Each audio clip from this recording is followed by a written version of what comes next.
కష్టానికి తోడు కాస్త అదృష్టం కూడా తోడైతే ఇదిగో ఇలాగే ఉంటుంది. ఇంటింటికి తిరిగి గ్యాస్ సిలిండర్లు డెలివరీ చేసే యువకుడికి లాటరీ జాక్పాట్ రూపంలో ఒక్కసారిగా తగిలి కోటీశ్వరుని చేసింది. ఇది కదా అదృష్టం అంతే. బీహార్లోని అరారియా జిల్లా పటేగనా గ్రామానికి చెందిన సాధిక్ స్థానికంగా ఒక ఏజెన్సీలో గ్యాస్ డెలివరీ బాయ్గా పనిచేస్తున్నాడు.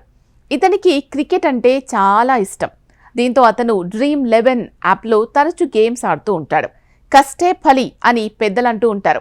ఎంత కష్టపడితే అంత ఫలితం దక్కుతుందని అర్థంగా చెప్పుకోవచ్చు. అయితే కష్టపడే ప్రతి ఒక్కరికి ఆశించిన స్థాయిలో ఫలితం దక్కకపోవచ్చు. ఒక్కొక్కరికి ఊహించని విధంగా కష్టానికి మించిన ఫలితం కూడా దక్కొచ్చు. అయితే కష్టానికి తోడు కాస్త అదృష్టం కూడా తోడైతే ఇలాగే ఉంటుంది. ఇంటింటికి గ్యాస్ సిలిండర్లు డెలివరీ చేసే యువకుణ్ణి లాటరీ జాక్పాట్ రూపంలో ఒక్కసారిగా తగిలి కోటీశ్వరుని చేసింది.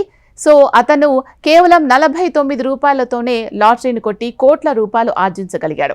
అయితే ఆన్లైన్ గేమ్స్ ఆడి కోట్ల రూపాయలు సంపాదించుకోవచ్చు, డబ్బులు ఎర్న్ చేయొచ్చు అనుకునే వాళ్లకు ఇది కాస్త రిస్కీ అనే చెప్పుకోవచ్చు. ఒక ఎగ్జాంపుల్గా తీసుకోవచ్చు. ఏంటి అంటే ఏదైనా కష్టపడి మనం చేస్తే దాని ఫలితం తప్పకుండా మనకు దక్కుతుంది అనడానికి ఇదే ఒక ఎగ్జాంపుల్.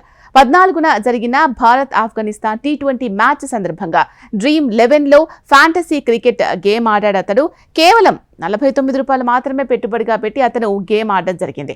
ఈ మ్యాచ్ గేమ్లో ఆ యువకుడు 974.5 పాయింట్లతో మొదటి స్థానంలో నిలవడమే కాకుండా 1.5 కోటి రూపాయలు గెలుచుకున్నాడు.